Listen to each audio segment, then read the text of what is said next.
Bonjour et bienvenue pour ce numéro spécial été du statut loisirs, des rendez-vous sportifs, des rendez-vous culturels, de quoi profiter d'un grand nombre d'activités sans quitter le département. Tout de suite, le sommaire. L'été est déjà lancé, l'île de loisirs, la commanderie, le vélodrome, tous les sites saint-quentinois ouvrent leurs portes pour vous proposer de nombreuses activités. De ville en ville, le cinéma déploie son écran géant partout dans les Yvelines. Organisé par le département ou par l'agglomération de Saint-Quentin-en-Yvelines, de nombreuses projections sont programmées. Et l'agenda complet de vos sorties au programme des châteaux, des monuments et des visites. Des parcours pour se balader, des centres équestres, les Yvelines regorgent d'idées pour se dépenser. Focus sur 2 sites saint-quentinois où le sport prend toute sa place pendant l'été. Au Vélodrome national, les équipes sont dans les starting blocks pour vous faire passer des vacances sportives. Les Saint-Quentinois auront accès gratuitement aux activités cyclistes. Vous allez avoir des parcours VTT avec des initiations du côté de l'île de loisirs de Saint-Quentin-en-Yvelines. Vous avez également toute la partie baptême BMX, session et initiation. On est en train de valider la possibilité d'installer une petite piste de pump track pour des mini-rides et pour les plus petits. L'été sera aussi sportif à l'île de loisirs. L'acrobranche ou le beach volley sont bien sûr proposés. Pour son village estival du 15 juillet au 14 août, le site vous réserve de nouvelles découvertes. On a par exemple du coxibola. Donc le principe c'est de lancer une balle en tirant sur un tissu. On a de l'archerie tag. Donc on se tire dessus avec des arcs et des flèches avec des bouts en mousse. Donc en toute sécurité évidemment. Et tous les jours on a une dizaine ou une quinzaine d'animateurs qui vont être là. Et on est en partenariat avec tout le mouvement sportif local et départemental. Après tous ces efforts, l'île de loisirs proposera un parcours fraîcheur à partir du 22 juillet. Plus de raison de ne pas tester une nouvelle activité. De nombreuses communes saint-quentinoises organisent leur village d'été, petit tour d'horizon.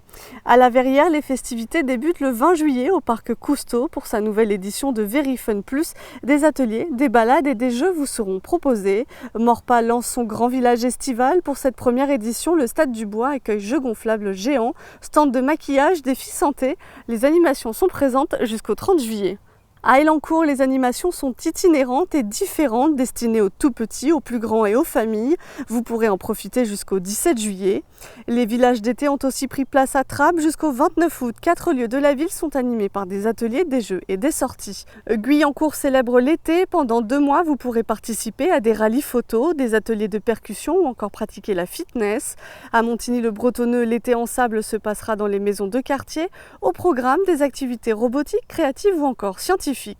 Le parc du Château de Plaisir joue sur 2 ambiances, zen et sport. Face aux farnientes sur les transats, les VTT seront présents. Début des festivités le 20 juillet. Et on termine avec Villepreux, le cinéma, la danse et le yoga se partagent la vedette.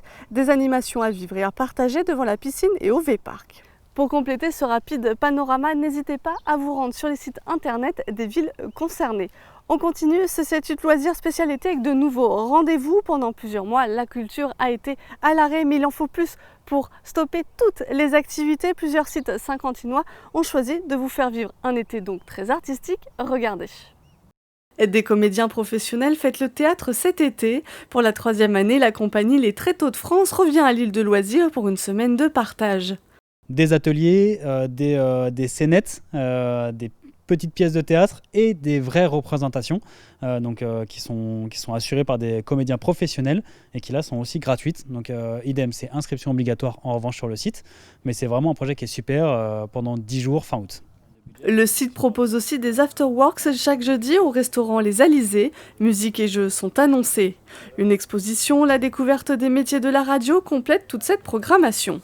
À la commanderie, l'art se mêle à la science. Jusqu'au 31 juillet, les jeunes de 6 à 17 ans découvrent à travers différences d'âge la danse et les arts visuels. On est 4 missions installées ici et l'idée c'est qu'on propose aussi au public de traverser tous les genres qu'on défend à la commanderie. Les enfants sont vraiment en immersion et c'est ce qui nous intéresse aussi dans ce projet de C'est les vacances, c'est que les enfants soient en immersion toute la journée avec l'artiste, avec l'intervenant et avec ses petits copains d'atelier.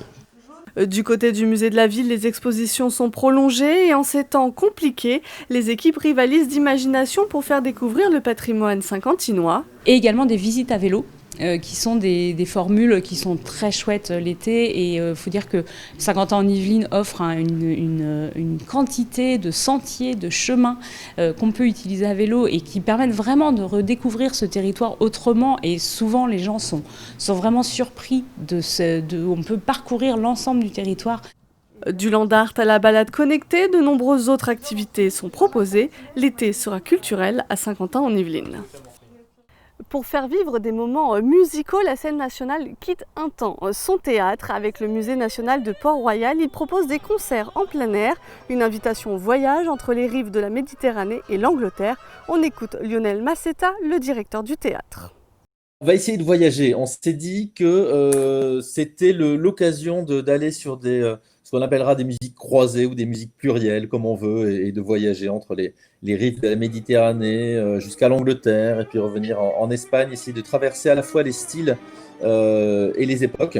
C'est 1 heure de concert parce qu'il y a 1 heure de concert sans entracte, parce que, mine de rien, on a beau être en période de déconfinement, c'est un déconfinement progressif. Donc on est astreint à certaines règles. Peut-être que vous ne le connaissez pas, les Yvelines et les Hauts-de-Seine vous donnent un coup de pouce pour vos sorties. Le Pass Malin vous permet de bénéficier d'au moins 15% de réduction dans une 60aine de sites touristiques. La liste des partenaires et le Pass sont à retrouver sur le site internet sortir-yvelines.fr.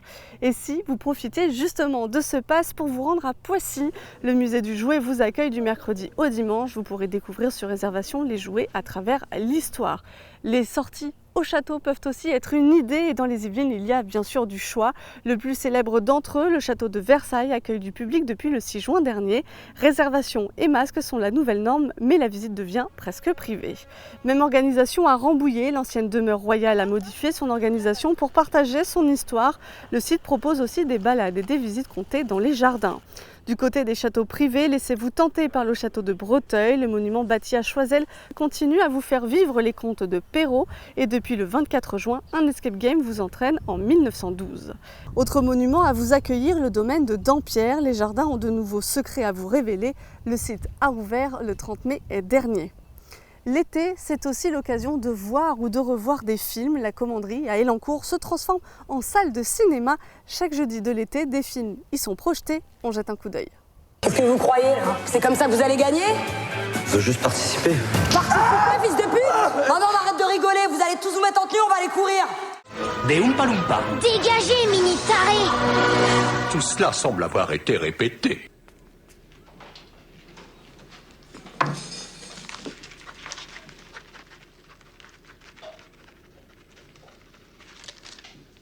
Déteste tout le monde. Comment elle est toute claquée, votre embrouille, en fait? Tu la laisses aller au bout de son délire, elle va revenir. Joby, Joba. Azur et Asmar, l'histoire de 2 enfants devenus princes dans un conte des 1001 nuits. Vous dites que vous avez fabriqué une machine à voyager dans le temps à partir d'une DeLorean? Il fait faire à Marty un bond de 30 ans dans le passé. Ça marche! Le site aurait dû rouvrir le 4 avril dernier, mais l'épidémie de Covid-19 en a décidé autrement. Les 117 monuments de France Miniature ont dû patienter 3 mois avant d'accueillir à nouveau leur public. C'est chose faite depuis le 26 juin. Sujet réalisé avec Mathilde Demilly et Jules Cachin. Une visite quasiment privée. Pour la première matinée d'ouverture de France Miniature, une centaine de personnes est venue découvrir les grands monuments français. C'est un parc qu'on affectionne particulièrement, on adore se promener ici. Et comme il y a peu de monde, finalement, on n'a même pas besoin d'avoir le masque parce qu'on peut très bien se promener tranquillement sans rencontrer grand monde. Ça se passe très très bien, c'est l'un de mes parcs préférés. C'est vraiment génial, il y a des petits trains partout. C'est super, les enfants sont contents, on peut multiplier, se balader comme on veut, il n'y a pas de problème de distanciation, on respire un peu, on va dire. Les enfants, en fait, ils avaient très envie de venir.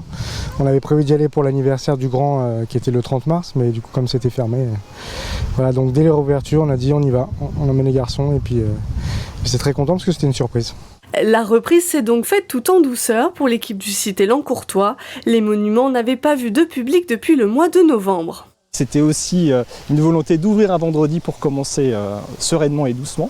Dès ce week-end, je pense qu'on va accueillir un petit peu plus de monde. On a quelques réservations en ligne et puis notre communication vient d'être lancée également. Jusqu'à la veille, jeudi 25 juin, les salariés peaufinaient les derniers réglages. Sur le pont depuis la mi-mai, ils ont pris soin de la demeure du Roi Soleil. Alors il restait pas mal de choses, notamment sur Versailles, la fin de la restauration. C'est une maquette qu'on restaure en plusieurs fois, tant elle est grande. Il y a à peu près 200 mètres carrés de maquette sur le parc. Donc on l'a fait en 3 fois. En mars dernier, l'élan de France Miniature est stoppé net par le confinement décidé par l'État. À 2 semaines d'une réouverture annuelle, les 15 salariés permanents sont placés en chômage partiel et les grilles restent closes. C'est évidemment très très impactant pour France Miniature qui accueille chaque année 200 000 visiteurs et ça depuis 3 ans. On avait une belle remontée de la fréquentation depuis ces 3 dernières années compte tenu de toutes les nouveautés qu'on avait installées, qui étaient familiales, qui répondaient aux attentes de notre public. Et sur ces 3 mois d'ouverture, et de non-ouverture plus exactement, on a perdu près de 100 000 de nos visiteurs attendus. Accès visiteurs et files d'attente repensées, salariés supplémentaires pour veiller au bon respect des consignes ou encore espaces fermés non accessibles, France Miniature est ouvert tous les jours de l'été. Un tour de l'Hexagone en une seule journée. Les monuments continuent de rouvrir leurs portes pour partager leur histoire. À Rambouillet, le Palais du Roi de Rome a repris ses visites villes d'art et d'histoire. Un rendez-vous organisé chaque dimanche. Plusieurs thèmes sont proposés. Le jardin anglais, le passé de Rambouillet comme ville impériale ou au temps des présidents. Des précisions d'Elga Brianté-Rouillet au micro de Mathilde Demilly.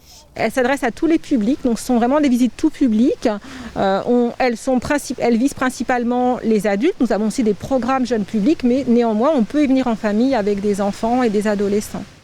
L'été, c'est aussi l'occasion de réviser tout en s'amusant et les cahiers de vacances ont souvent une place de choix dans les valises. Parmi les nombreux carnets proposés, un petit nouveau se présente cette année. C'est l'éditeur de jeux Guyon-Courtois Asmodée qui en est à l'origine. 28 pages d'activités inspirées des meilleurs jeux de l'entreprise.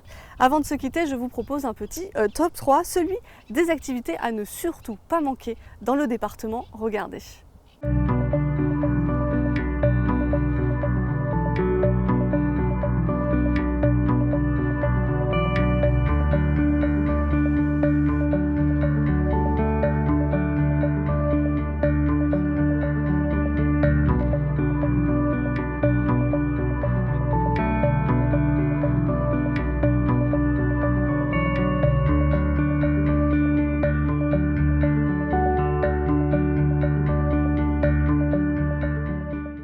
C'est la fin de ce 7-8 loisirs spécial été. Vous pouvez revoir cette émission en replay sur notre site internet ou notre application mobile.